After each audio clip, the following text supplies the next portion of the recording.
Bom, então vamos começar aqui. Hoje nós vamos falar sobre colônias de formigas e na semana que vem nós vamos falar sobre o Ant Colony Optimization, que é um algoritmo que é inspirado em colônias de formigas. E daqui a 15 dias vamos falar do modelo de partículas, que também é inspirado em colônias de formigas, tá? Então,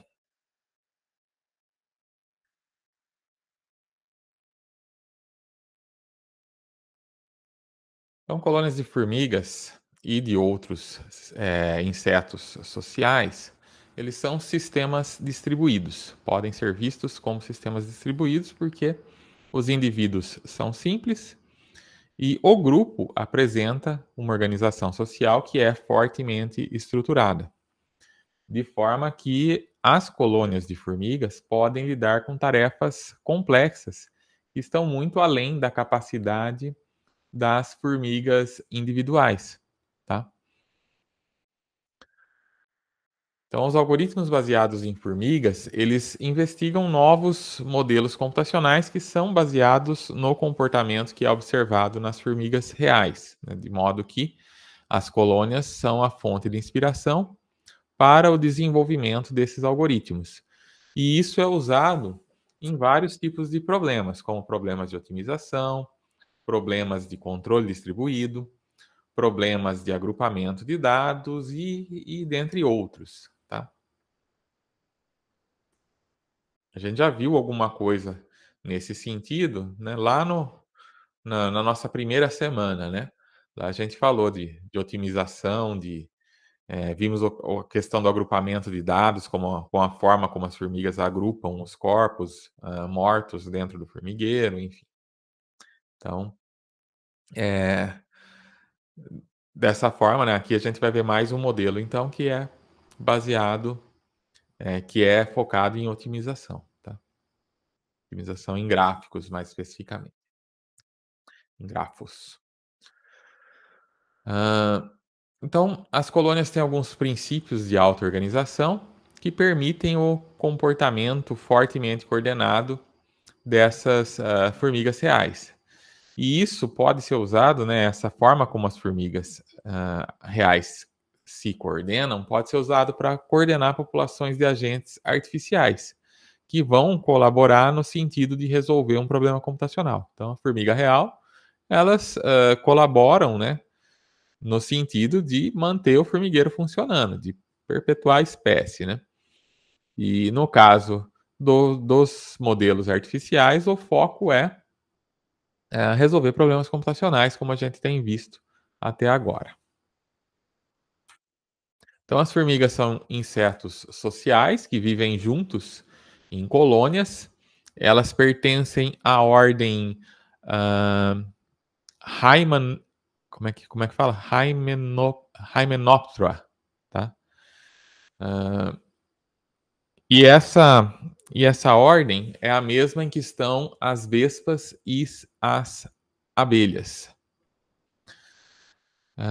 E existem várias famílias de vespas e várias famílias de abelhas, mas as formigas elas estão todas em uma única família, que é a Formicidae, tá?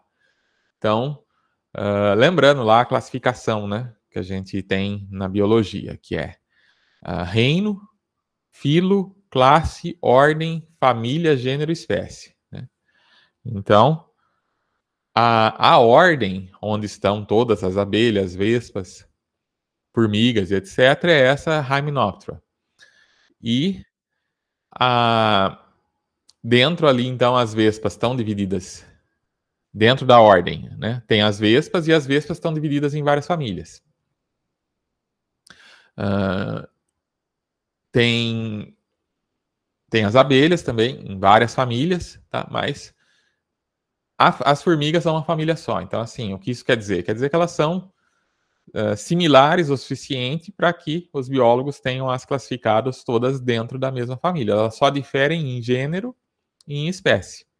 Então, é uma só família de formigas e várias famílias de vespas, abelhas, porque elas as vespas e as abelhas elas são diferentes o suficiente para que você não consiga colocá-las todas na mesma família. Elas têm que estar em famílias diferentes. Mas as formigas têm um comportamento, então, muito peculiar, muito parecido, que faz com que elas estejam todas dentro da mesma família, variando apenas em gênero e espécie.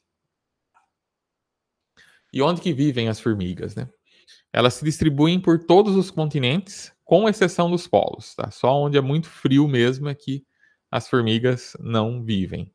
Em todos os outros continentes, elas vivem, e estima-se que existem por volta de 20 a 40 mil espécies de formigas, sendo que mais de 13 mil já foram descritas, tá?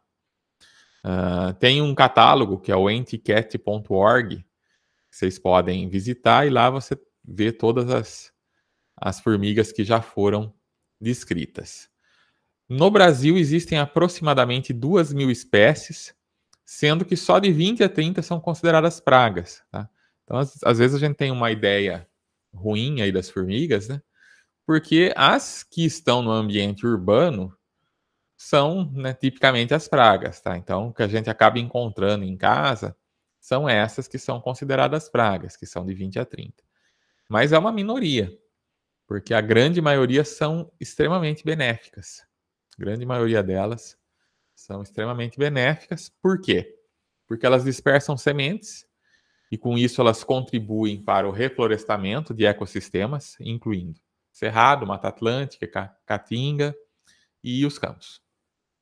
E elas promovem a germinação das sementes, porque elas removem as polpas, né, a polpa dos frutos, deixando ali só a semente pronta para germinar. Elas também polinizam flores quando elas se alimentam das substâncias vegetais, como a seiva, o néctar e os sucos, e dos líquidos açucarados, né, que são secretados por outros insetos. Bom, como já falei, elas se distribuem. Voltou aqui, né? Elas fazem a poda de algumas plantas, promovendo o crescimento vegetativo. Tá? Então, ela atua também, né, na poda de algumas plantas. Isso acaba sendo benéfico para a própria planta. Elas exercem um importante papel na aeração do solo, porque como elas cavam túneis, né, muitas delas são espécies que fazem um ninho no solo. Isso faz com que elas façam essa aeração, porque elas cavocam esses túneis por onde o ar vai circular, e elas também vão agregar, né, matéria orgânica para a terra, tornando essa terra mais fértil, tá? Através das plantas que elas colhem e levam para os formigueiros, e elas próprias, né, quando morrem, agregam aí matéria orgânica para o solo também. Elas são predadoras de diversos artrópodes, muitos deles são pragas agrícolas, tá? E são predadoras também de outras espécies de formigas. Então, às vezes, as formigas são boas porque elas são predadoras de algum artrópode que pode ser uma praga para a agricultura. Então, é interessante ter aquela formiga lá porque ela acaba protegendo, né, as plantações. E algumas formigas são predadoras de outras formigas que, às vezes, são piores do que elas. Acabam sendo, então, benéficas também. Tá? Então, essas são as formigas que são consideradas pragas. No campo, são mais as saúvas e as quenquens, tá? Que são esses gêneros aqui. Então, no campo, a maioria das formigas são benéficas. As exceções são essas saúvas e quenquens, porque elas cortam, né? Elas cortam as plantações para alimentar os fungos que elas criam e, com isso, elas, né, acabam causando prejuízo. Agora, as outras formigas que são pragas são as domésticas, né? Que tem todas essas aqui: fantasma, louca, lava-pés, cabeçuda, carpinteira, acrobática, argentina, formiga de fogo e a formiga do faraó. Então, essas formigas aqui são as que algumas das que são consideradas pragas. Tem aqui os nomes científicos delas, e aí algumas vocês veem que tem esse SPP aqui. SPP é uma sigla para espécies pluralis, tá? Que é latim, quer dizer múltiplas espécies. Então, essas formigas aqui são mais difíceis de você catalogar, de identificar, porque tem várias espécies que levam o mesmo nome popular, tá? Então, não é um só tipo de formiga essas aqui, né? São várias dentro do mesmo gênero, né? Mas tem várias espécies diferentes que acabam levando o mesmo nome popular. E aí acaba dificultando um pouco a identificação também por causa disso. Eu coloquei algumas fotos aqui para a gente ver algumas delas. Essa é a saúva. A saúva ela é originária do continente americano. Ela tem cabeça grande, né, e 3 pares de espinhos, né? São esses espinhos aqui que vocês estão vendo. Os ninhos podem serem feitos em locais sombreados ou ensolarados, e normalmente tem aquele monte de terra em volta. Então a gente identifica isso no campo facilmente, porque a gente vê aquele morrinho lá de terra onde as saúvas estão. Elas se alimentam basicamente da seiva que as plantas liberam quando elas são cortadas, e elas também se alimentam de um fungo. Elas cultivam esse fungo, e esse fungo é o principal alimento das rainhas e das larvas, tá? E também serve como complemento para as operárias. As operárias, como elas estão forrageando, elas já vão comendo essa seiva. Mas a rainha e as larvas, né, as filhotes, elas vão comer mais o fungo. Então, as folhas em si, elas não comem, né? Então, é um engano comum achar que a saúva corta todas essas folhas para elas se alimentarem. Na verdade, as folhas são para o fungo. Elas servem de substrato aí para criar o fungo. E esse fungo é que vai daí servir de alimento, tá? Então, a alimentação delas principal é com base, né, nesse fungo. Então, é uma simbiose, né, em que acaba ela dependendo do fungo e o fungo depende dela também, né? Porque o fungo esse fungo cresce com muito mais facilidade por causa do cuidado que as saúvas têm com ele. Essa é a formiga fantasma. Ela é bem pequenininha, como vocês podem ver, né? Isso aqui é um rejunte de azulejo, ó. Então você tem uma ideia de que ela é bem pequena mesmo. Elas medem de 1,3 a 1,5 milímetro de comprimento. E elas se reproduzem basicamente por fragmentação da colônia, então elas não têm voo nupcial como as formigas, a maioria das formigas do campo, né? Então, quando o formigueiro está grande, uma ou mais rainhas vão levar as crias dela para novos locais. Então, elas não fazem revoada. Elas infestam cozinhas, elas infestam armários de alimentos, elas gostam de açúcar, elas gostam de banheiro também, porque elas comem célula de descamação de pele. Elas são bastante perigosas porque dentro de hospitais elas vão, né, desde o depósito de lixo até berçário, lactário, elas passam por centro cirúrgico e elas podem carregar vários tipos de bactérias e são causa, portanto, né, da infecção hospitalar, tá? Então, e por serem pequenas assim, né, às vezes elas acabam não sendo identificadas facilmente, né? Essa é a formiga louca. Ela é chamada de louca por causa da forma que ela anda. Ela tem um andar meio irregular. Ela anda meio em semicírculo. Elas têm essas antenas longas aqui. Tem um tipo de nó na cintura. A cor dela é de marrom escuro para preto. Elas fazem ninhos fora e dentro de prédios, atrás de pedras que são usadas em revestimentos, atrás de janelas, enfim, né? Elas gostam de construções, tá? Essa é a formiga lava-pés. Formiga lava-pés é originária da América do Sul. São várias espécies daí que levam esse nome, né? O nome popular formiga lava-pés serve, na verdade, para várias espécies. Elas são amarelo claro ou até preto, varia, né? De amarelo claro até preto brilhante. Tem uma picada bastante dolorida, provoca bolha, alergia, e em alguns casos até choque anafilático, né? Que é a forma mais grave de reação de hipersensibilidade, de alergia. Elas se alimentam de plantas, de animais e de alimentos domésticos. Elas fazem ninho fora de casa e formam aquele montinho de terra solta que a gente costuma ver, né?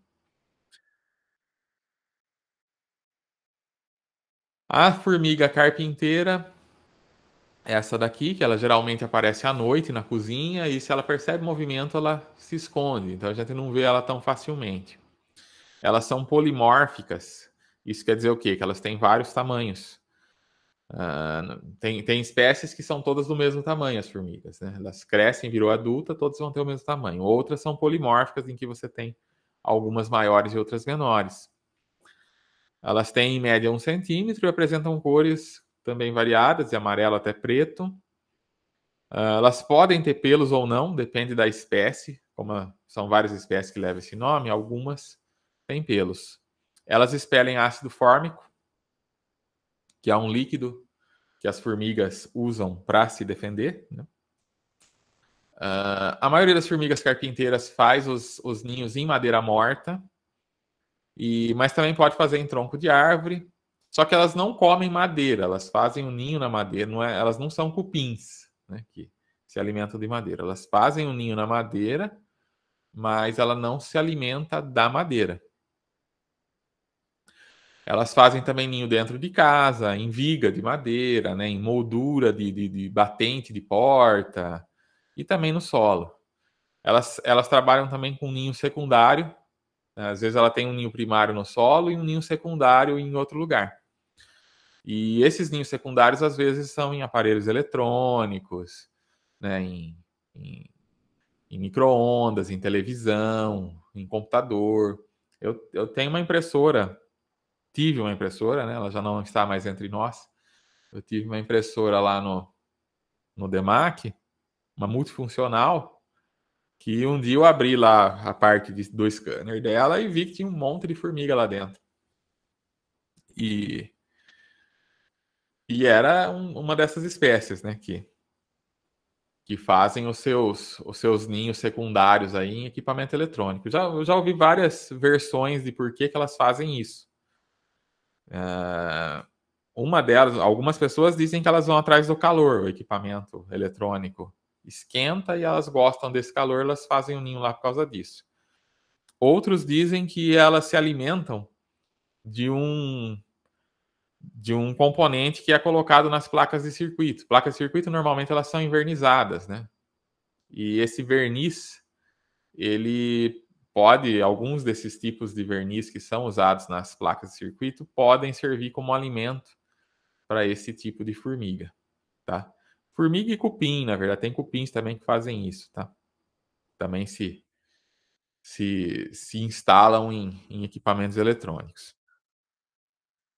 Em ar-condicionado também já aconteceu lá no DEMAC, em outras salas de formigas infestarem ar-condicionado. Então, assim, são um problema também, porque elas podem causar danos aí nos equipamentos eletrônicos.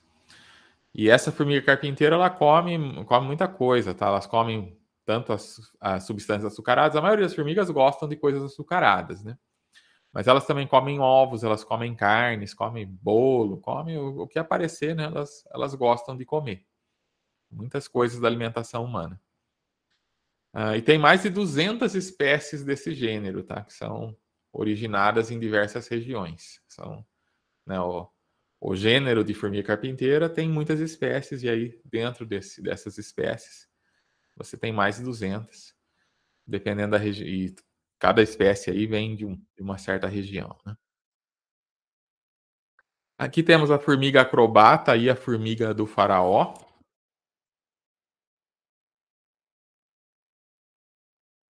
Formiga acrobata. As operárias são do mesmo tamanho, a coloração do amarelo para o marrom escuro. Elas são lentas e andam em formato de trilhas retas. Elas fazem ninhos em edifícios, no interior e exterior de madeiras. Elas comem doces, comem manteiga, comem carne. E quando elas se sentem ameaçadas, elas levantam a cauda, o gaster, que chama, para eliminar uma substância química, né? Para tentar afugentar os seus predadores, tá? E ela provavelmente leva esse nome de acrobata por causa disso aqui, né? Ela consegue fazer uma certa acrobacia aqui para conseguir alcançar um ponto mais alto, né? Essa é a formiga do faraó. Ela tem 2 nós aqui na cintura e tem antenas com 12 segmentos. As cores vão do amarelo, do amarelado até o marrom claro. Elas fazem ninhos em cavidades em ambientes domésticos. Elas gostam de alimentos gordurosos e alimentos doces, tá? Elas são também risco para a saúde pública, principalmente em hospital, porque elas também são vetor de bactéria, né? Pode causar infecção, entram em berçário também, né? Também entra em aparelho eletrônico. E é uma espécie difícil de ser controlada, porque ela é bastante dominante sobre outras espécies e a colônia dela também tem um crescimento muito rápido. Essa é a formiga argentina. Essa é a espécie que tem mais ocorrência nos estados do sul do Brasil, tá? Próximos da Argentina. Nos países de clima temperado, elas são muito comuns, tá? Então, por isso que elas estão mais na região sul, né? Aqui mais na região tropical, elas são menos comuns, mas aparecem também, tá? Na verdade, elas estão espalhadas pelo mundo, né? Elas são do mesmo tamanho, apresenta esse nó aqui na cintura também, tá? E a cor dela vai do marrom claro para o marrom escuro. Geralmente elas fazem ninho perto de fonte de alimento e de água, como vaso de planta, pia, encanamento, e dão preferência para alimento adocicado. Tá? Então essa é uma formiga que também é bastante comum, tá? Mesmo aqui, mesmo a gente não estando numa região tão temperada, né? Não, mesmo a gente estando numa região mais para tropical, né? Ela também é bastante comum, ela aparece bastante. E ela se espalhou pelo mundo, então tem formiga argentina em todos os continentes também. Então, com relação ao sentido, o sentido mais desenvolvido da formiga é o faro. Elas têm glândulas abdominais que excretam diversos tipos de feromônios. Então, feromônio é uma substância química que causa uma reação específica da parte de outros indivíduos. Então, o feromônio é usado para alarme, para atração sexual, para marcação de caminho e para reconhecimento de outros indivíduos. Tá? Então, não são só formigas, né, que produzem feromônios, mas as formigas usam muito isso para várias funções aí dentro do formigueiro. As formigas também têm um senso muito bem desenvolvido de paladar, então elas conseguem distinguir sabores amargos, sabores doces, azedos, salgados. Elas têm um tato também muito desenvolvido, elas têm receptores táteis nos pés e nos pelos das pernas. Elas têm antenas que são usadas para determinar cheiro e sabor e também para tocar objetos. Algumas espécies de formigas têm olhos que são compostos e têm a visão bem desenvolvida. Outras têm olhos mais simples, só conseguem distinguir claro e escuro, e algumas espécies são cegas. Tá? Então, isso também é algo que tem algum aspecto evolutivo. Tá? Então, acredita-se que algumas espécies não tinham muita funcionalidade para os olhos, tá? Porque como elas têm os outros sentidos bastante aguçados, o olho, de repente, era algo desnecessário para ela. Né? Então, com o tempo, algumas formigas deixaram de enxergar ou começaram a enxergar só claro e escuro, enfim. Enquanto que outras, que talvez precisem mais da visão, né, dependendo do ambiente em que elas vivem e tudo mais, da alimentação, aí essas têm olhos mais bem desenvolvidos. Tá? Então, essa é uma explicação para isso. Dependendo do ambiente, os olhos podem ser mais ou menos necessários aí para as formigas. Em alguns casos, elas se viram muito bem com os outros sentidos, né? Com relação aos lares, né, onde elas moram, né, elas instalam seus ninhos tipicamente no chão, onde a terra é escavada para fazer o ninho e aí ela é empilhada do lado de fora, formando esse montinho. Então a gente normalmente detecta um formigueiro vendo esse montinho aqui, né? Bem comum da gente achar esse montinho tanto dentro de casa quanto em jardins, etc. Né? Quando você vê isso aqui, você já sabe que provavelmente é um formigueiro que está ali, né? E o ninho é composto então de diversos túneis longos que conduzem para câmaras. E essas câmaras servem como área de armazenagem de comida, como berçário para os filhotes, elas são bem organizadas. Né? Elas têm, muitas vezes, vários cômodos lá dentro, onde cada um tem a sua função. Tá? Algumas formigas vivem em madeira de árvore, em tronco apodrecido. E as formigas que são as trabalhadoras de uma espécie arbórea, elas fazem os ninhos tecendo folhas que elas vão unir por meio de fio de seda que são excretados pelas larvas. delas próprias. Algumas formigas têm territórios bem definidos, constroem ninhos que são permanentes e elas ficam ali para sempre, né? Enquanto o formigueiro existir. E outras que são nômades, elas vão construindo um ninho novo para cada deslocamento que elas vão fazendo. Algumas formigas compartilham seus ninhos com formigas de espécies diferentes, pode acontecer, e às vezes com outras espécies, insetos, aranhas, etc. Tá? Em geral, esses insetos às vezes ficam na câmara de lixo, né? Então eles acabam se aproveitando do que as formigas descartam, por isso que eles ficam por lá. Algumas formigas fazem seus ninhos em moradias humanas, especialmente aí em painel de revestimentos de madeira, né, e em fundações. Algumas espécies de formigas comem insetos vivos, né? Então isso também é algo que a gente às vezes observa, né? Você mata uma barata lá e se você não tira ela rapidamente do lugar e joga ela no lixo, daí a pouco você vê um monte de formiga lá destruindo a barata e levando para o formigueiro. É algo que a gente consegue observar em cenários urbanos de maneira relativamente comum. Rapidamente elas vão achar lá que tem um bicho e vão levar, né? Então algumas comem insetos vivos, outras só matéria em decomposição. E algumas cultivam e comem fungos, como é o caso das cortadeiras. Algumas recolhem sementes e grãos e se alimentam disso. Então, assim, alimentação bem variada, né? A alimentação, dependendo da espécie, é bem variada. E tem algumas que cuidam de rebanhos de afídeos, tá? E insetos escamosos, dos quais elas obtêm esse líquido açucarado que eles excretam, tá? Então, os afídeos são um tipo de um pulgão, que são insetos, né, pequeninhos que se alimentam da seiva de plantas. Então, isso é curioso porque assim as formigas, às vezes a gente tem a ideia que só humanos criam rebanhos, né? Rebanhos de animais com finalidade de alimentação ou de leite, né, no caso, né? Então, por exemplo, humanos têm rebanhos de vacas para extrair leite, acaba servindo para alimentação, né? Já tem muitos produtos derivados de leite. E às vezes a gente tem essa ideia de que mas é só humanos que fazem isso. E na verdade as formigas também fazem, né? Elas têm esses afídeos que elas cuidam como rebanhos, elas alimentam eles. Por quê? Porque elas têm interesse nesse líquido que eles excretam, nesse líquido açucarado. Tá? Então elas alimentam eles em troca de ficarem com esse líquido que eles excretam para a alimentação delas. Tá? As formigas têm componentes bucais especiais para apanhar e comer alimentos. Então, elas têm a mandíbula. Aqui a gente vê, né? Essa espécie, por exemplo, tem uma mandíbula bem fácil de visualizar aqui, que elas se movem lateralmente, né? Ela faz esse movimento de pinça, né? E serve para segurar a comida, serve para carregar filhote e serve para combater inimigo. Então, a mandíbula é multifuncional, né?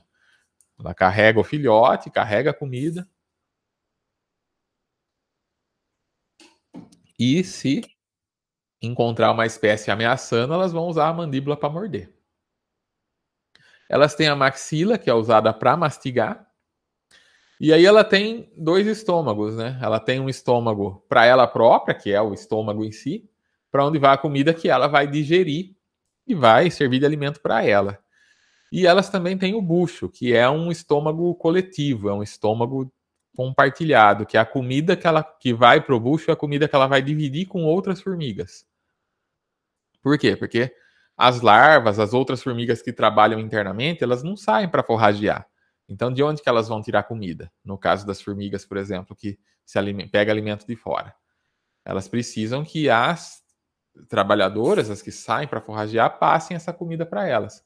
Então, elas usam o bucho para levar essa comida para essas formigas que estão lá dentro. Tá? E aí a formiga que está faminta, o que ela faz? Ela acaricia outra formiga, né, dá um toquinho de antena para pedir comida. É uma forma de comunicação dela. Então, elas dão um toquinho e, com isso, elas encostam ali a boca e uma passa a comida para a outra. Com relação à vida social, as formigas, os cupins, as abelhas, algumas vespas, elas têm vidas bastante familiares, tá? Por que que eu tô falando isso? Porque tem alguns insetos que não são assim, que eles são mais solitários, passam a vida toda ou quase a vida toda sozinhos. Não é o caso das formigas, elas vivem o tempo todo em comunidade. E eles dependem fortemente um dos outros, né? Se você pegar uma formiga e separá-la do formigueiro, ela vai morrer, né? Ela não consegue viver sem o formigueiro. Elas se alimentam e protegem umas às outras e elas criam e cuidam dos filhotes. Então, isso é bastante diferente dos insetos solitários aí. Uma comunidade de formigas ela é conhecida como formigueiro. A vida do formigueiro é altamente organizada, então cada membro tem uma função. Tá? Cada uma lá dentro ela tem a sua função. Pode ser colocar ovos, pode ser reunir alimentos, pode ser a defesa. Tá? Então, isso às vezes varia conforme a idade da formiga, né? Ela pode ter um papel quando ela é mais nova, outro papel quando ela. Por exemplo, né? Algumas formigas, quando elas são novinhas, elas ficam no berçário, elas ficam cuidando das larvas, das novas formigas. Né? Então, elas atuam como babá no início da vida. Depois, elas saem para forragear, quando elas são adultas. Saem para forragear, buscar comida para as outras. Quando elas já estão mais velhinhas, elas ficam dentro do formigueiro cuidando do gerenciamento de resíduos e tudo mais. Tá? Então, isso é algo que também pode acontecer. Em alguns casos, não. Né? Tem algumas espécies que têm formigas, por exemplo, tem uma casta de soldados cuja função é defender o formigueiro. Então, essas têm uma tarefa específica para a vida aí, que é a defesa do formigueiro. Tá? E, como eu falei, né, você não tem. Às vezes a gente tem a ideia de que a rainha do formigueiro é que comanda, né? Porque essa é a analogia que não é, na verdade, uma boa analogia. Se você pensar num rei, numa rainha humanos, né? Eles têm essa função, pelo menos. Né? Hoje em dia, não, né? Hoje em dia, não, por causa das monarquias parlamentaristas aí, em que o rei e a rainha não tem mais, né? Não apita mais tanto assim, né? Mas o rei e rainha clássico é aquele, né, que manda em tudo, que controla tudo, que delega tarefas para todo mundo. E não é o caso de um formigueiro, né? Em que as formigas elas agem instintivamente na maioria dos casos, né? Sem ter contato muitas vezes com as rainhas. Então estão aí as castas sociais, né? As formigas elas são divididas em castas sociais e essa divisão de tarefas muitas vezes está relacionada à casta. Então tem duas castas que são principais aí, que é a das reprodutoras e as estéreis ou operárias. Reprodutoras, então, são as rainhas e são os machos. E nas estéreis e operárias são a grande maioria que são as que vão trabalhar aí pelo formigueiro. Né? Não que a rainha não trabalhe, ela tem bastante trabalho também, tá? Como a gente vai ver aí. Então as rainhas elas são as maiores formigas da colônia. E elas são aladas até serem fecundadas. Se você vê uma formiga com asa, ela é uma rainha ou é um macho, né? Porque as formigas operárias não têm asa. Então, as maiores formigas da colônia são as rainhas e elas têm asa até elas serem fecundadas e elas vivem muitos anos controlando a colônia. Controlando, como eu falei, é no sentido de os filhotes saem dela, né? Então, é nesse sentido que o formigueiro depende da rainha. Todas as formigas de um formigueiro que tem uma única rainha são filhas dessa rainha. Todas as formigas ali são irmãs. Então tem as rainhas de saúva que podem viver até 20 anos. E tem as colônias domésticas, por exemplo, que aí as rainhas vivem menos, vivem de 2 a 4 anos. Tem algumas espécies que têm múltiplas rainhas, né? Então, aí quando uma rainha morre, o formigueiro não morre, porque tem outras rainhas que vão continuando. As rainhas que põem os ovos, então. Os ovos que vão gerar os descendentes. As rainhas elas são fecundadas durante o voo nupcial. Então, no voo nupcial é que ocorre o encontro, né, e a cópula com os machos. Os machos e as rainhas voam e copulam durante esse voo. Dependendo da espécie, a rainha pode copular com até 8 machos diferentes. Então, assim, como eu falei, né, todas as formigas do formigueiro são irmãs, mas são irmãs só por parte da mãe, no caso, da rainha. Porque o macho, o pai, pode ser vários machos diferentes. Tá? E a rainha ela guarda ali o material genético do macho e usa ele para fecundar os ovos por toda a vida. O macho morre depois disso, né? Mas a rainha guarda o material e ela vai fecundar esses ovos durante toda a vida dela que ela vai botar. Os ovos férteis que não são fecundados produzem machos, tá? E os que são fecundados são os que produzem fêmeas. É assim que funciona. Então, macho ou fêmea depende do ovo ser fecundado ou não. Se tem só o material genético da rainha, vai nascer um macho. Se tem da rainha e de um macho, vai nascer uma fêmea. E o que define se é uma rainha ou se é uma operária? Isso vai ser a alimentação. Um dos fatores, também tem fatores de feromônio também, né, de fatores químicos aí que influenciam, mas um deles é a alimentação. Em geral, as colônias têm só uma rainha. A maioria das colônias, então, elas são monogênicas. E quando essa rainha morre, o formigueiro inteiro morre. Porque, como eu falei, né, as formigas, as trabalhadoras, elas têm uma vida mais curta. Então, uma vez que a rainha morre, elas começam a morrer também e com isso o formigueiro vai acabar, porque não tem novas formigas nascendo. Tá? Mas em algumas formigas, né, as domésticas principalmente, você pode ter mais de uma rainha. E aí são as colônias poligínicas. E, em geral, as rainhas de espécies poligínicas, elas vivem menos do que aquelas das espécies monogênicas. Ela não precisa viver tanto porque, né, o formigueiro não depende dela. O formigueiro vai continuar com outras formigas. Mas, em compensação, a capacidade da colônia de produzir novas rainhas é maior, né? E ocorre, às vezes, várias vezes por ano. Aqui tem uma foto. Essas fotos de voo nupcial, às vezes, são difíceis de obter, porque acontecem em momentos muito específicos. E não se tem, né? Mesmo os biólogos não têm muita ideia ainda do que dispara o voo nupcial. Porque vocês vão ver depois no vídeo que as formigas, às vezes, elas estão lá todas preparadas para voar. O instinto da rainha é voar, do macho também, e as outras formigas estão ali segurando elas até o momento ideal, tá? E aí, nesse momento, elas saem e fazem a revoada. O que dispara isso, não se sabe exatamente. Tem algum mecanismo que dispara a revoada que não é totalmente conhecido. E aqui, então, tem uma espécie, né, que chama meat ant, em inglês, e é uma espécie que é endêmica na Austrália. E essa foto foi tirada quando elas estavam se preparando para uma revoada. Os machos, eles são alados e têm vida muito curta, e eles mantêm a asa até a morte. Tá?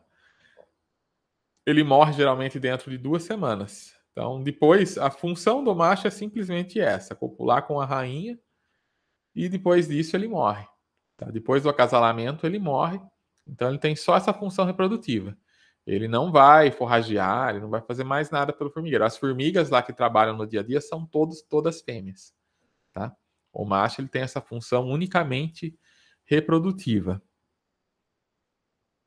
As rainhas, elas vão usar a asa depois, eu vou explicar por quê, tá?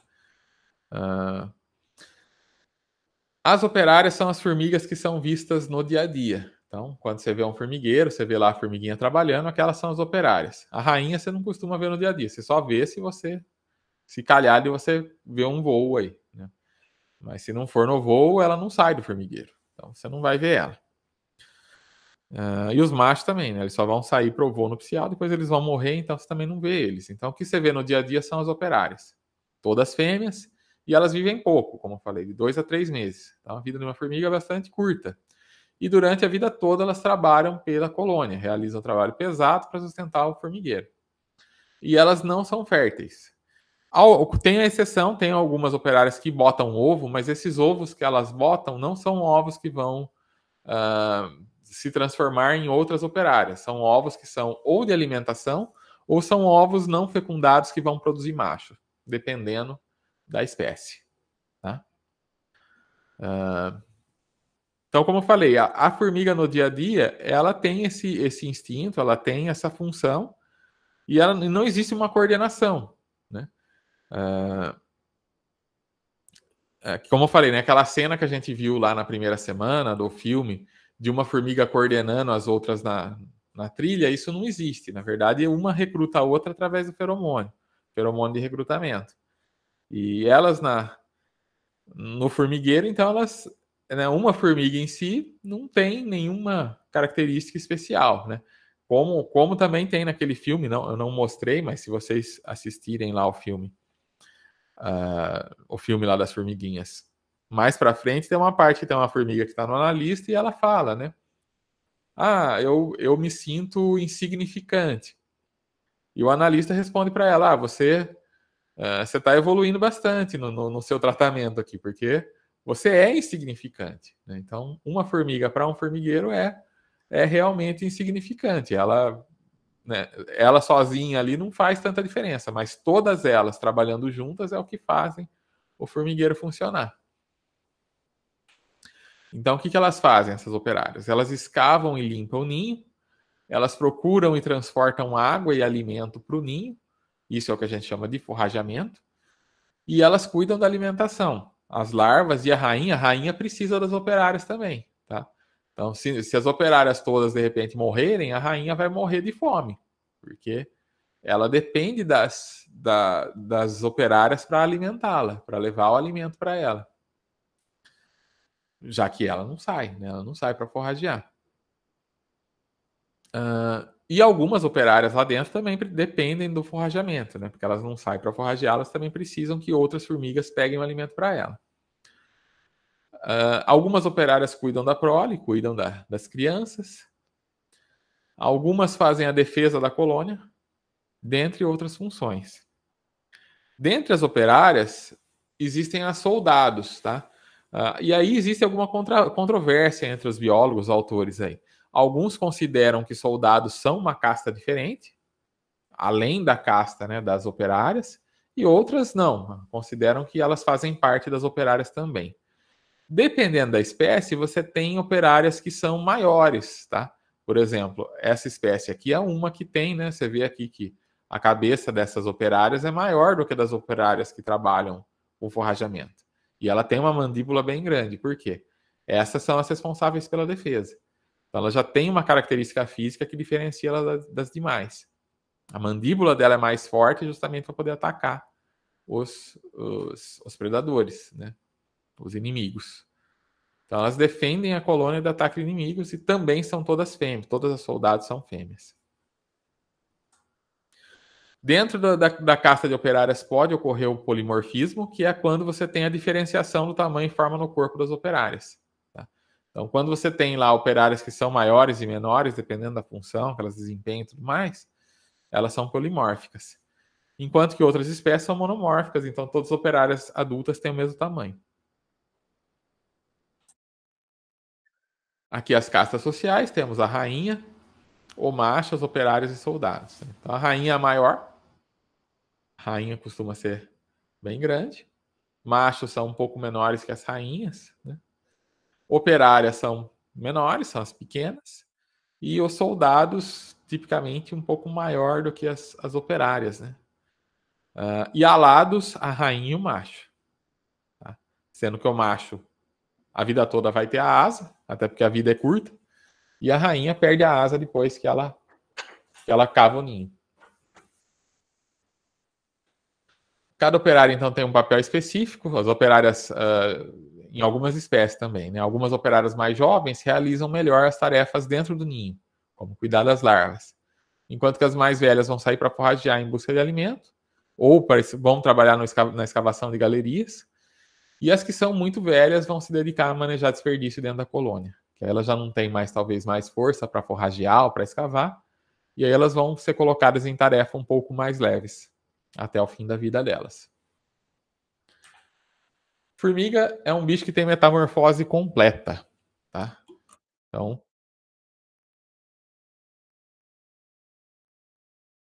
isso é difícil de observar, a gente não observa porque, né, a menos que você tenha um terrário, alguma coisa assim, as formigas estão ocultas, né? Como acho que eu comentei com vocês lá atrás, no meu tempo de ensino fundamental, fiz lá uma experiência com borboletas, né? Onde a gente tinha que pegar as borboletas, desde ovinho, esperá-las nascerem, as larvas, as lagartas, né? Alimentar as lagartas, esperar elas virarem casulo e depois do casulo nasceram as borboletas que a gente soltou. As formigas, elas também têm essa metamorfose completa. Elas passam pela fase de ovo, depois vira uma larvinha, a larvinha se transforma numa pupa e a pupa se transforma num adulto. Né? A gente não costuma ver as larvas, né? A menos que a gente pegue uma mudança, né? Pega lá uma formiga fazendo a migração, especialmente nessas espécies poligínicas, né? Que uma rainha sai e leva os filhotes.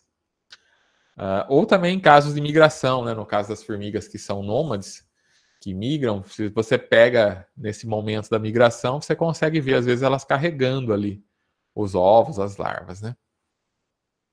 Então, os ovos são microscópicos, né? São muito difíceis de serem visualizados a olho nu. As larvas não possuem pernas, são esbranquiçadinhas, passa por... A gente às vezes vê, né? A gente vê a formiga carregando a larva.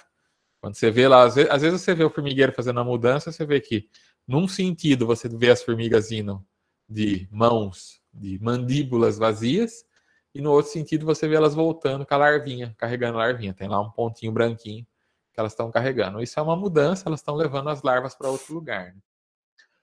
E então as larvas são esbranquiçadas, passam por vários estágios, são bastante pequenas no primeiro estágio, aí vão trocando de pele e entrando em fase de crescimento. Depois do último estágio, ela para de se alimentar e entra no estágio de pupa.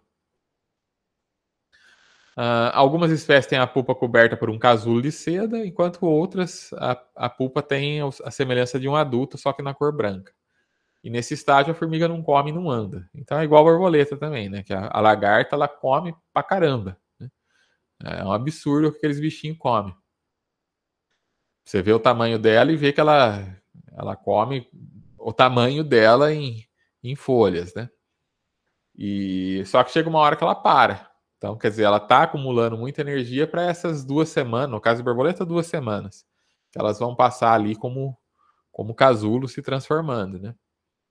E no caso das formigas, também tem esse estágio, né? Então, ela para de se alimentar, para de andar, vira uma pupa, e depois ela se torna uma formiga adulta, que são as que a gente vê para todo lado. Rainha e macho também nasce desse jeito, tá? Para nascer são todos iguais. E uma vez que a formiga atinge a fase adulta, ela não cresce mais. A fundação de uma nova colônia ocorre quando a colônia está madura, quando ela está com uma elevada densidade populacional. E isso pode ocorrer, então, de duas formas: através do voo nupcial ou através da fragmentação da colônia, de uma colônia que já existe, que é a sociotomia. Quando é voo nupcial, as formigas, até milhões de indivíduos saem para o voo nupcial, é muita coisa. Tá? Então, assim, é muita coisa mesmo, né? Milhões de formigas, rainhas saindo para esse voo nupcial, tá? Rainhas e machos. Mas o que acontece? Por que são tantas? Porque a maioria vai morrer. A maioria das formigas rainhas não vão conseguir não vão conseguir fundar um formigueiro. Tá? Elas vão ser devoradas por outros animais. Dependendo de onde ela cair, ela vira alimento de outro animal. Ela pode morrer em função de uma condição climática adversa. Ela pode não achar um local adequado para escavar um ninho. Então a grande maioria vai morrer. Algumas vão conseguir fundar um ninho. Tá? Revoadas que a gente vê aqui, pelo menos aqui na nossa região, é a de siriri. Né? Provavelmente vocês já viram. Tem uma certa época do ano aí que esses bichinhos aparecem de monte em torno de lâmpada.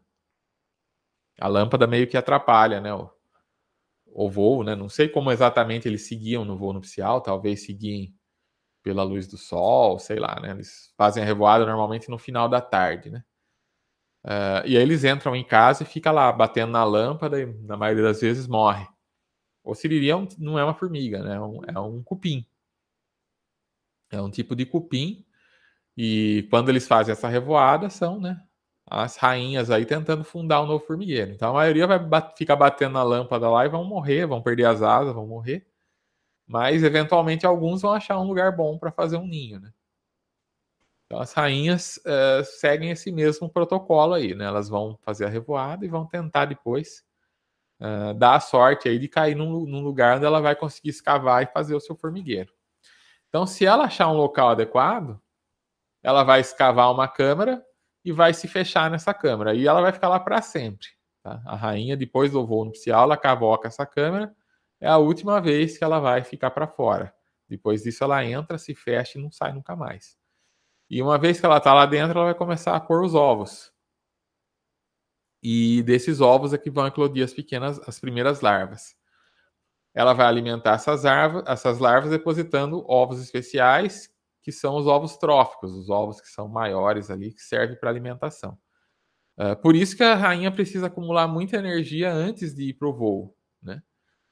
Que é algo que a gente viu lá no filme também, né? As rainhas se alimentando, sendo treinadas para fazerem um voo, porque elas precisam de muita energia depois para fundar o formigueiro, porque todo mundo vai depender delas, né? As primeiras larvas vão ser alimentadas por ela. E ela só vai ter comida de fora quando essas larvas crescerem e saírem para forragear. Então, as primeiras operárias são as que vão abrir a câmara e vão iniciar o processo de procura de alimento. Né? Então, você imagina, ela vai botar os ovos, vai ter que esperar esses ovos virarem larva, alimentar essas larvas, vão virar pupa, e aí sim vão se tornar formigas adultas. Quando isso acontecer, é que elas vão abrir a câmara e vão começar a procurar alimento para elas e para a rainha, né? Então, enquanto a rainha está nessa fase de fundação da colônia, o que ela faz? Ela metaboliza o músculo da asa. Ela tem asa, ela precisa de músculo na asa. Ela voa usando esses músculos, né? E as asas. Uma vez que ela caiu, escavou o formigueiro dela, né? Escavou a câmara para iniciar um formigueiro, ela nunca mais vai voar, né? Ela nunca mais vai sair dali de dentro. Então, nesse ponto, ela pega esses músculos que serviram para a asa, para voar, e metaboliza isso para transformar em energia para ela própria viver e para poder alimentar a colônia aí nessa fundação. Então, enquanto ela está na colônia de origem, né, ela vai ficar tempo suficiente ali para se alimentando bem, né, para poder sobreviver esse processo de fundação.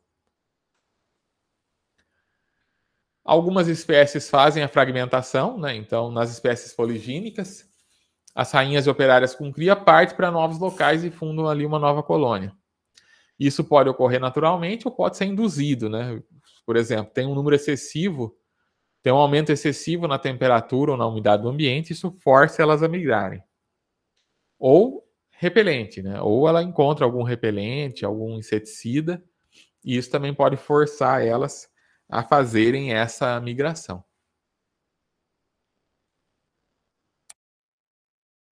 Então, geralmente, a colônia se estabelece no solo, formando um único ninho compacto. A gente vai chamar esses ninhos de monodômicos, se eles forem, né, de um único cômodo.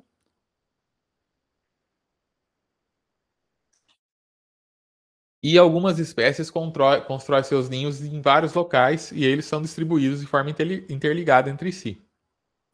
São os ninhos polidômicos, são vários cômodos, tá? E eles podem estar separados por distâncias que variam outros centímetros a dezenas de metros. Então tem formigueiro muito, muito grande, tá? Tem formigueiro pequeno, mas tem formigueiros que são enormes, com muitas e muitas câmeras e com câmeras com interligação, né, com túneis bastante longos para chegar entre uma e outra. Até 2002, a maior colônia conhecida era de Ishikari, no Japão, que tinha uma estimativa de 306 milhões de operárias, com 1 milhão de rainhas vivendo em 45 mil ninhos interconectados em uma área de 2,7 quilômetros quadrados. Mas em 2002 foi encontrado no sudeste da Europa uma supercolônia de ninhos que se prolonga por quase 5.760 quilômetros. E são bilhões de formigas argentinas, né? Como eu falei para você, a formiga argentina está no mundo inteiro, né, hoje. E elas vivem, então, em milhões de ninhos.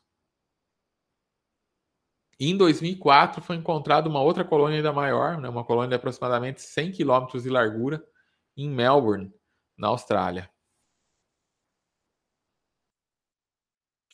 Em 2009, um estudo demonstrou que as maiores supercolônias de formiga argentina no Japão, na Califórnia e na Europa são parte de uma supercolônia global. Tá? Então, mesmo em continente diferente, eles consideraram que elas faziam parte de uma mesma supercolônia. Por que eles afirmam isso? Por causa do perfil químico delas ser similar e porque as formigas, mesmo de locais distantes, né, você pega uma formiga lá da Europa, uma da Califórnia, uma do Japão, põe juntas e elas não se agridem. Né? Elas esfregam a antena, não tentam se evitar e agem sem agressividade.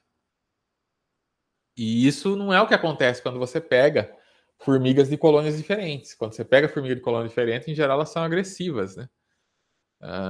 Mesmo de supercolônias diferentes. Quando elas são parte da mesma supercolônia, elas são, né, elas se reconhecem e não se agridem. Então, aqui está o link, caso vocês queiram ler a reportagem. Eu achei bastante interessante esse caso aí, né? São formigas vivendo aí mesmo em continentes diferentes e que, na verdade, fazem parte da mesma colônia e não apresentam nenhum tipo de... o comportamento entre elas é amistoso, né? As colônias de saúva, né, voltando a falar de saúva, elas impressionam pela complexidade e tamanho. São formigas que cultivam seu próprio alimento, né, que é o caso do fungo, e é uma simbiose. A saúva ela não vive sem o fungo e o fungo não vive sem a saúva. Um precisa do outro para viver. Por conta do cultivo do fungo, elas precisam cortar várias folhas no interior e levar para o interior da colônia. E isso causa sérios danos à agricultura. Tá? Canaviais, reflorestamento de pinos. Né? Então, assim, as saúvas, apesar de elas serem mais comuns na região sul, aqui na região sudeste, no interior da região sudeste, é muito comum também encontrar saúvas. Né?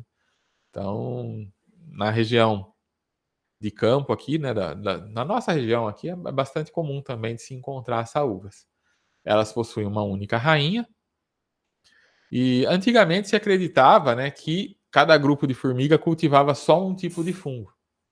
Tá? Inclusive tem um fungo lá que leva o mesmo nome da espécie da formiga que cultiva ele e tudo mais. Mas já se sabe hoje que tem algumas espécies, né, de formigas aí de saúvas que elas cultivam mais de um tipo de fungo. Às vezes você tem formigueiros diferentes que cultivam aí fungos diferentes. E o que se descobriu mais recente aí, tem um artigo que inclusive eu coloquei lá no Classroom, vocês podem ler, um artigo da revista da FAPESP, e lá tem as referências dos artigos científicos também. Então, um grupo de biólogos, incluindo biólogos aqui de Rio Claro, aqui do campus da Unesp aqui de Rio Claro, eles pesquisaram e descobriram que tem espécies de saúvas que fazem tem até um certo comércio aí de fungos. Elas trocam fungos entre os diferentes grupos e elas selecionam daí os fungos que são mais nutritivos, por exemplo. Tá? Então, elas investem bastante nisso também, né? Não caiu aquela história de que a formiga só vive com esse tipo específico de fungo, já não existe mais. Na verdade, ela precisa do fungo, mas você tem vários tipos de fungo que ela pode explorar. E às vezes você tem diferentes grupos aí cultivando fungos diferentes. Então, o ninho de saúvas, quando maduro, ele abarca um volume de cerca de 20 metros de diâmetro e cerca de 5 metros de profundidade. Aqui a gente vai ver depois no vídeo, mas é um ninho de saúva que eles jogaram concreto dentro e esperaram secar e depois eles fizeram a escavação. E assim eles conseguem ver exatamente como era, né, a estrutura desse ninho dentro da terra. Tá? E é bem complexo. Inclusive tem túneis de entrada de ar, de saída de ar. Elas fazem um fluxo de ar passar por dentro do formigueiro. Tá?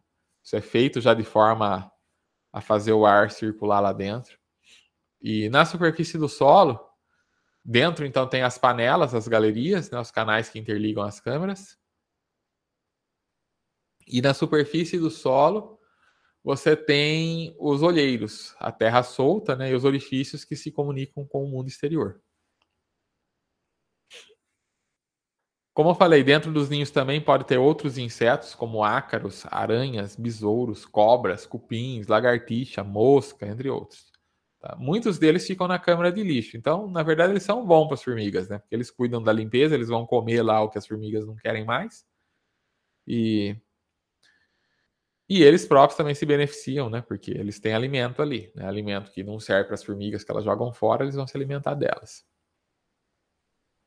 Então, alguns se alimentam dos alimentos deixados pelas formigas e pelos excrementos das formigas, e outros usam odores para que sejam confundidos com as crias de formigas. Esses são meio chupim, né? Esses são aqueles que eles vão lá para tentar se disfarçar de formiga e ser alimentado pelas formigas. Tá? Então, eles se passam por larvas de formigas e assim eles têm comida grátis ali trazida pelas operárias das formigas. O tamanho de uma colônia ele pode variar de uma dezena a algumas milhares de formigas, tá? Também é algo que a gente vai ver em vídeo depois, que você tem uma espécie de formiga que vive numa frutinha. Uma frutinha lá que cai do pé, a formiga vai lá, faz um formigueiro completo ali dentro daquela frutinha. Enquanto que outras constroem um ninho enorme. Né? A maioria das formigas constrói, então, um tipo de ninho específico da espécie. Pode ter uma grande variedade de ninhos. Uma mesma espécie pode construir mais de um tipo de ninho, dependendo das condições climáticas da região em que ela está, das facilidades que o ecossistema oferece e da estação do ano. Tá? Então, isso pode, mesmo conjunto de formigas, aí pode mudar conforme a condição e etc. Os ninhos também podem ser classificados segundo o ambiente em que eles são construídos. Como eu falei para vocês, a maioria dos ninhos são no chão, mas não são todos. Você tem também ninhos arbóreos, que são construídos em árvores. Você tem os ninhos superficiais, que são construídos acima do solo. E você tem os ninhos subterrâneos, que são construídos dentro do solo e são os mais comuns. As formigas apresentam uma grande diversidade de comportamentos e formas. O tamanho delas varia entre 1 milímetro e 4 centímetros. Elas podem carregar mais do que 25 vezes o seu peso. Algumas espécies podem carregar até 50 vezes o seu peso. Tá? Então, imagina a gente se a gente consegue isso. Né? A gente não consegue nem carregar o nosso próprio peso. E elas carregam 50 vezes, em alguns casos, o próprio peso. É muita coisa. Existe uma grande diferença entre os aspectos biológicos e comportamentais nas diferentes espécies, tá? Tanto nas formigas rurais e nas domésticas. Então, assim, como eu falei, menos de 50 espécies estão adaptadas para o ambiente urbano. A grande maioria das formigas vivem no campo, tá? Vivem em região rural. As que se adaptaram para o ambiente doméstico, muitas delas são pragas. Então, as formigas urbanas são caracterizadas pela associação com o homem. Elas têm tendência a mudar frequentemente o ninho de local. Tem populações que são unicoloniais, então não existe. O que isso quer dizer? Essas populações que são unicoloniais, elas não se agridem.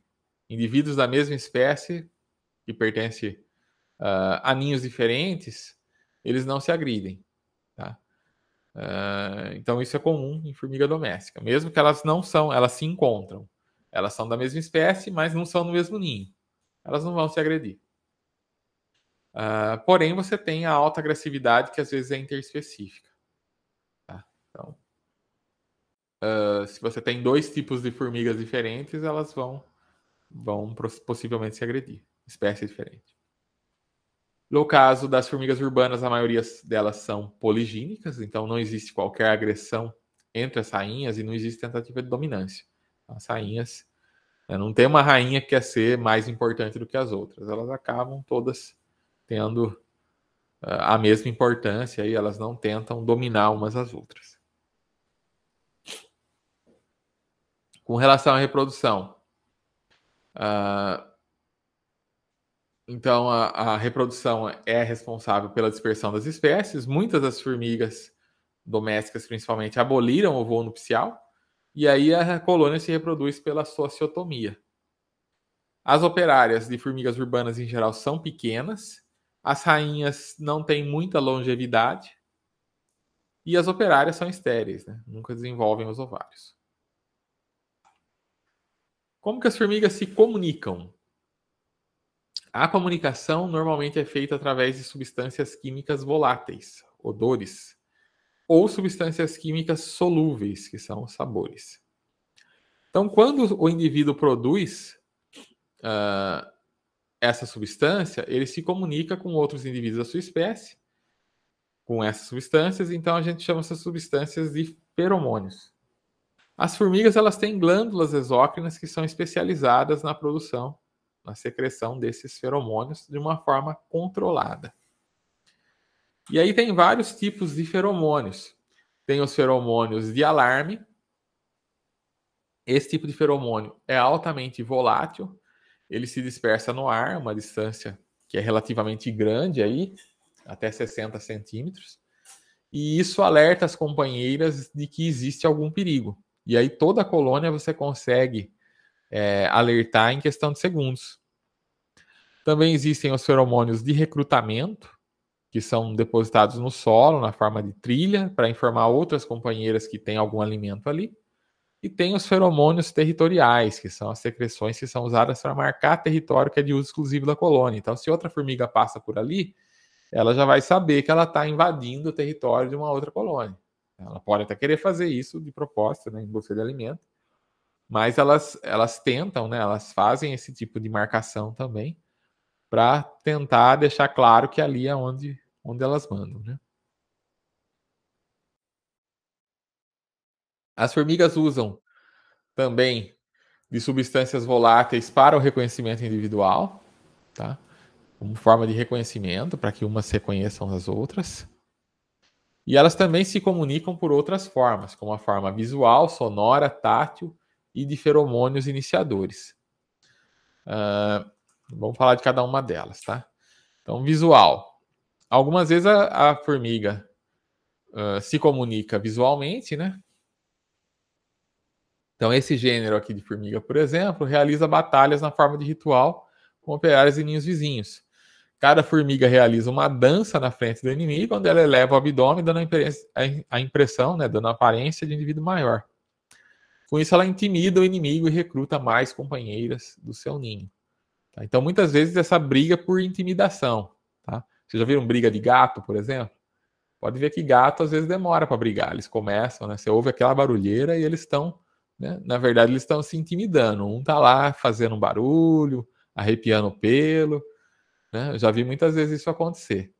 Eles ficam lá se encarando, fazendo barulho, até que um fala, não vou desistir dessa briga aqui, e o outro sai vencedor, sem eles precisarem brigar de fato. Né? Então, muitas vezes, acontece essa intimidação também entre formigas. Né? Elas não vão lá se atacar de fato, elas vão fazer essa dança, vão tentar se impor, e aí a colônia que vai recrutando mais operárias e aquela colônia que tem mais operárias ganha, porque a outra percebe que está em menor número e acaba desistindo.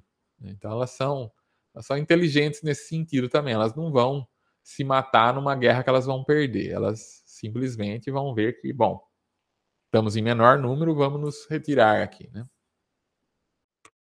Mas isso vale, claro, para as espécies que enxergam, né? Porque, como eu falei lá atrás, tem algumas espécies que são completamente cegas.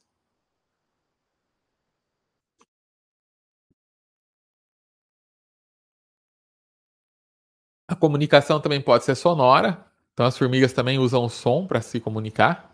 Como assim? Elas falam, né? Não, elas não falam, mas elas produzem, elas podem friccionar uma região do abdômen que faz com que elas produzam um som, tá?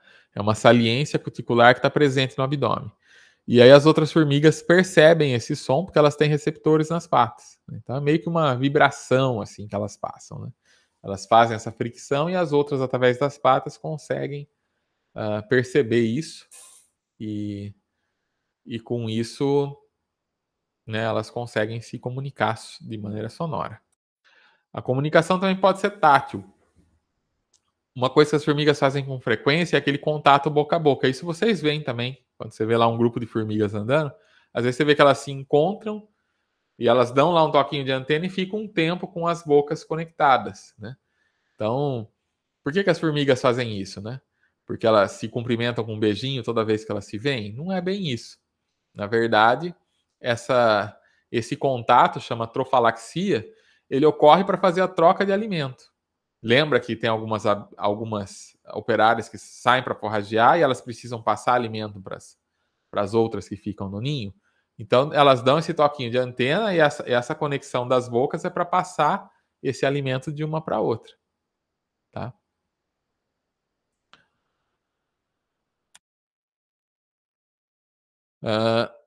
As formigas também se comunicam através dos feromônios iniciadores. Então, quando esse feromônio é detectado por uma formiga, ela inicia um processo fisiológico que transforma ela de algum modo. Então, em algumas espécies, a rainha segrega esses feromônios para inibir o desenvolvimento dos ovários operárias. Como eu falei, né? Lembra que eu falei que a alimentação vai definir o que vai ser uma rainha e o que vai ser uma operária. Mas muitas vezes a rainha também pode fazer, através do feromônio, ela fica emitindo esse feromônio, evitando que as operárias desenvolvam os ovários e se tornem outras rainhas, né? Que aí não, né? Ficar um monte de rainha não vai ter utilidade para o formigueiro. Então elas fazem isso para ir mantendo as operárias estéreis enquanto elas estão ali. Tá? Tem também os feromônios de recrutamento, que são usados aí na questão do alimento. Tá? Esse é um dos pontos chaves do algoritmo que a gente vai ver, né? Por quê? Porque quando a formiga ela encontra um alimento, ela vai retornar para o ninho. Nesse retorno, ela vai marcar, tá? Ela vai marcar o caminho para que ela possa voltar e para que ela possa trazer mais formigas para buscar esse alimento, tá? Então é assim que ela sabe, né? Ela se guia principalmente pelo feromônio. Ela deixa uma trilha, tá? É igual a historinha infantil lá das crianças que deixavam as pedrinhas, o pão lá para achar o caminho de volta, deixavam um farelinho, né? Ou a história do fio de Ariadne, né? Que, que serve para achar o caminho de volta. Então, é mais ou menos isso que elas fazem. No que elas voltam, elas deixam essa marcação, né? Para que outras formigas possam serem recrutadas. Então, quanto mais formigas passam por uma trilha, maior a quantidade de feromônio. Né? Então, se o alimento é bom, elas vão deixar uma trilha maior. Vocês vão ver isso no vídeo também. Vocês vão ver que quando ela acha lá um alimento, todo tempo ela está deixando feromônio. Né? Ela vai saindo forragear, ela está deixando pontinhos ali de feromônio. Mas quando ela acha um alimento, ela deixa bastante, ela deixa uma trilha forte de feromônio para atrair outras formigas para aquela trilha. E as formigas vão seguir essa trilha, vão achar o alimento, e se o alimento for bom, elas vão reforçar essa trilha. Então, quanto mais formiga vai passando, mais forte essa trilha vai ficando. Olhando ali, a gente não vê nada. Por quê? Porque é algo químico e muito, né, invisível olho nu. Quanto maior a quantidade de feromônio na trilha, mais formigas vão ser atraídas. No início, as formigas elas percorrem os caminhos de maneira aleatória. Então, formiga forrageando, elas saem, né? Você vê ela indo para lá, para cá, parece que ela está meio perdida. Na verdade, ela está procurando, né? Inclusive, mesmo quando elas estão seguindo trilha, vocês vão ver que uma ou outra sai da trilha. Isso é importante. Elas não podem também ter um comportamento totalmente determinístico de, vamos seguir aqui. Algumas vão ficar ainda perdidas. Por quê? Porque elas podem encontrar outra fonte de alimento. Né? Enquanto um grupinho está explorando aqui essa fonte, sempre tem uma ou outra ali que está procurando eventuais outras fontes. Tá? Se tiver vários caminhos entre uma fonte de alimento e um ninho, eventualmente esse formigueiro, essas formigas vão encontrar o caminho mais curto. Por quê? Porque o caminho mais curto é percorrido com maior frequência. Né? O caminho mais longo, a formiga vai levar mais tempo para ir voltar. Né? Então, uma única formiga que está fazendo esse caminho longo, ela faz menos viagens com relação a uma formiga que está fazendo um caminho curto. Então, o caminho longo recebe menos feromônio do que o caminho curto. O caminho curto recebe mais feromônio, atrai mais formigas, isso é chamado de feedback positivo, e com isso você reforça esse caminho mais curto. Elas conseguem encontrar, então, o caminho mais curto até uma fonte de alimento. Aqui tem um exemplo gráfico, né? Você imagina que tem aí um grupo de formigas e tem uma fonte de alimento aqui. Se você for no caminho e botar um obstáculo, similar ao que acontece lá no filme, elas vão começar a contornar esse obstáculo. E elas podem contornar para cá, que é o caminho mais curto, ou para cá, que é o caminho mais longo. E de início, isso vai acontecer. Algumas vão para um lado, umas vão para o outro. Mas a tendência é que esse caminho mais curto seja mais reforçado. E com o tempo, o que vai acontecer? A maioria das formigas vão vir pelo caminho mais curto. E só uma ou outra vai preferir o caminho mais longo. Eventualmente, o caminho mais longo vai deixar de ser usado. Ok? Então, isso é observável em experimentos biológicos aí com as formigas de verdade. Em experimentos que foram feitos com as formigas de verdade, na existência de mais de um caminho entre ninho e fonte, as formigas acabam seguindo o menor caminho.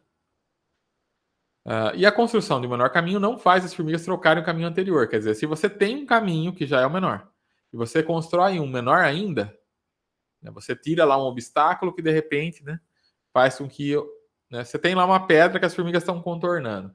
Você vai e tira a pedra. Então, de repente, dá para construir um caminho sem ficar, né? Elas vão continuar desviando dessa pedra que não está mais lá, por conta do feromônio. É algo observável também. Você vai ver a formiga fazendo uma curva que não precisa. Elas vão descobrir que dá para cortar caminho? Provavelmente não. Porque uma vez que elas fixam um caminho, elas já não acham mais um caminho mais curto. Algumas podem até escolher esse caminho mais curto de forma aleatória, mas dificilmente esse caminho mais curto que foi descoberto depois, né, que surgiu depois, ele vai conseguir acumular feromônio suficiente para superar o caminho original. Então, esse é um ponto que eu vou chamar a atenção lá na semana que vem também, que é um ponto em que, né, você tem pontos em que o ACO é interessante você seguir o modelo biológico e tem pontos em que é interessante você tomar uma licença poética aí, né? Por quê? Porque no ACO, para problemas mais complexos, foi introduzida uma questão de evaporação de feromônio. Então, se aparece um caminho melhor, com o tempo ele vai ser escolhido porque o feromônio no caminho antigo vai evaporando. Então, isso é interessante quando você usa um ACO, por exemplo, para, vamos supor, achar caminho mais eficiente em rede de computador. Então, de repente, você está usando lá um certo link. De repente, aparece um link mais rápido. É interessante que você direcione boa parte desse tráfego por esse link mais rápido. Mas se você tem um modelo em que ele, uma vez que ele achou um caminho bom, ele não abandona, você acaba deixando de explorar novos caminhos. Então, o que fizeram? Colocaram essa questão de evaporar feromônio para fazer com que as formigas artificiais achem um novo caminho depois de já terem encontrado um caminho maior. Mas isso não existe na biologia, existe só no modelo computacional. Por quê, né? Qual o motivo de ter só no computacional e no biológico não? Bom, talvez porque as formigas biológicas não estão tentando resolver problemas tão complexos quanto os que a gente está resolvendo computacionalmente. Então é normal que a gente pegue o algoritmo computacional e acrescente algumas coisas que não existem no modelo original. Ou que existem no modelo original, mas são muito menos significativas. Então a evaporação de feromônios, com certeza, ela ocorre. Mas ela é muito menos importante do que parece, né? Ela vai evaporar? Vai, mas quando evaporar, aquele caminho já não está mais sendo usado. As formigas já terminaram com o alimento que tinha naquele caminho, por exemplo. Se tiver duas fontes de alimento e uma delas for mais abundante do que a outra, as formigas vão escolher a mais abundante. Tá? E se você oferecer uma fonte mais abundante depois que ela já escolheu, aí elas não mudam mais. Se duas fontes iguais são oferecidas, tipicamente elas escolhem uma arbitrariamente. Por quê? Porque não explorar as duas ao mesmo tempo? Não se sabe, mas uma hipótese que seja também evolutivo. Porque se as formigas resolvem explorar várias fontes de alimento ao mesmo tempo, a chance de elas serem atacadas por predadores nesse caminho, ou de que elas percam a fonte porque alguma outra espécie achou, é maior. Então, evolutivamente, é mais interessante escolher uma fonte e explorar aquela. Acaba com aquela primeiro, daí parte para outra. Por quê? Porque daí elas vão estar, talvez, na fonte mais próxima e vão estar todas no mesmo caminho, vão ser mais fortes, vão estar mais unidas aí no caso de um ataque. Tá? Um ataque de predadores, por exemplo. Então, aqui temos um exemplo. Tem vários caminhos que vão chegar da origem do ninho até a fonte de alimento. Então, elas vão e voltam trazendo alimento. Inicialmente, elas vão percorrer os vários caminhos, né, que existem.